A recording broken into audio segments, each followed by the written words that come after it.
Hola, muy buenas a todos. Mi nombre es Carlos y hoy vamos a hablar sobre la deuda buena y la deuda mala. Por eso vamos a considerar cuándo puede ser conveniente endeudarse y cuándo una deuda es tóxica y debes huir de ella lo más rápido posible. Así que vamos a ello.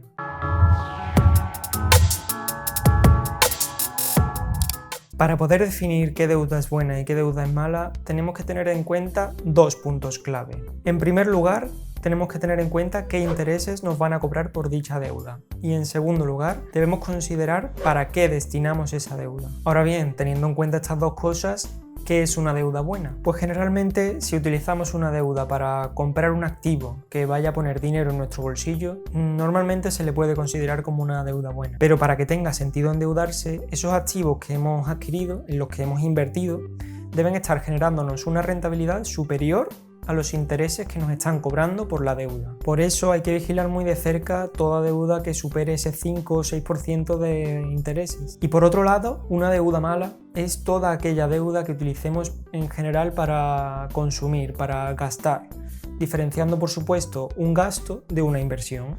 Por ejemplo, si pagas un coche muy caro o un viaje con deuda, al final vas a estar pagando un precio mucho más elevado por algo que no te va a reportar un beneficio económico a ti, lo cual convierte esa deuda en una deuda mala. No obstante, todos necesitamos desarrollar un criterio propio acerca de qué deuda es buena y qué deuda es mala en según qué situaciones. Porque, por ejemplo, para una persona comprar un coche con deuda puede ser una muy mala decisión porque se trata simplemente de un gasto de consumo que quiere utilizar él por capricho o por cualquier otro motivo, pero en cambio para otro que quiera utilizar ese mismo coche para su negocio sí que puede tener sentido esa deuda, porque si no tuviera ese coche no podría generar más dinero con su negocio y por tanto es algo que sí que le va a poner dinero en su bolsillo. Otro ejemplo de deuda buena sería cuando alguien decide comprar un inmueble para ponerlo en alquiler. Además, esta es una de las mejores formas de endeudarse, porque el préstamo hipotecario suele tener los intereses más bajos de todos los tipos de préstamos. Entonces es posible obtener unas rentabilidades muy superiores con un dinero que nos está costando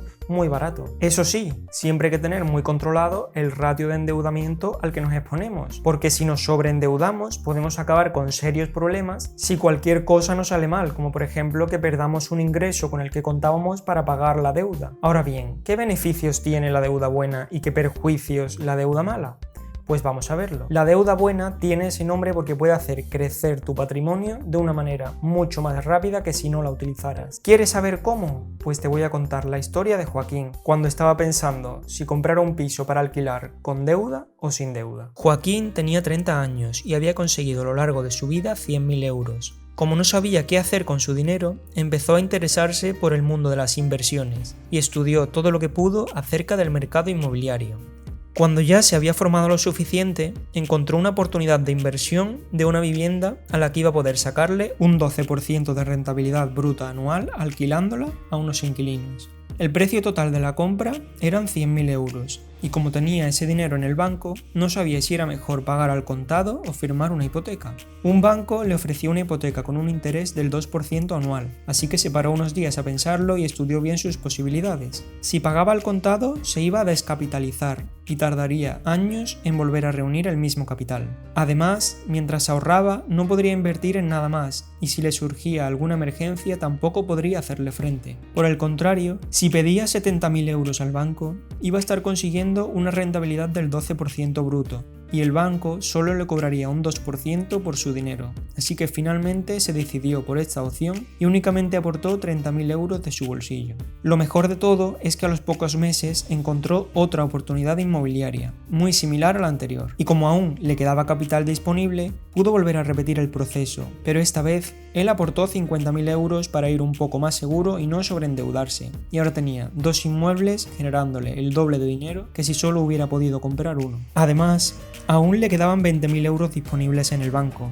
Antes de utilizar ese dinero, dejó 10.000 euros guardados en el banco, simplemente para tener un fondo de seguridad por si le surgía cualquier emergencia. Otros 7.000 euros los pudo invertir en bolsa, a través de fondos indexados, de manera que está consiguiendo un incremento del capital de forma constante y sin tener que hacer nada, simplemente aprovechando la magia del interés compuesto. Y finalmente, con los últimos 3.000 euros que le quedaban, consiguió iniciar un pequeño negocio que hoy le supone una fuente de ingresos extra que complementa su trabajo habitual. ¿Has podido comprobar la diferencia entre utilizar deuda buena y no hacerlo? Si Joaquín hubiera decidido comprar la primera vivienda al contado, se habría perdido todo lo que vino después: comprar un segundo inmueble, invertir en fondos indexados, ahorrar, disponer de un fondo de emergencia e incluso iniciar su pequeño negocio. Todo eso le ha permitido hacer crecer su patrimonio muchísimo más rápido, algo que sin deuda habría tardado años y años y años en conseguir. Aún así, te vuelvo a recordar que siempre hay que medir muy bien el riesgo, porque alguien que se endeude por encima de sus posibilidades puede acabar con muchos problemas financieros y sin poder hacer frente a la deuda ante el más mínimo problema. Y ya está, si quieres seguir aprendiendo sobre inversiones y negocios, te dejo por aquí un vídeo que seguro que te va a gustar, y por aquí te dejo también el botón de suscribirte para que no te pierdas ningún nuevo vídeo que subamos. Nos vemos en el próximo. Adiós.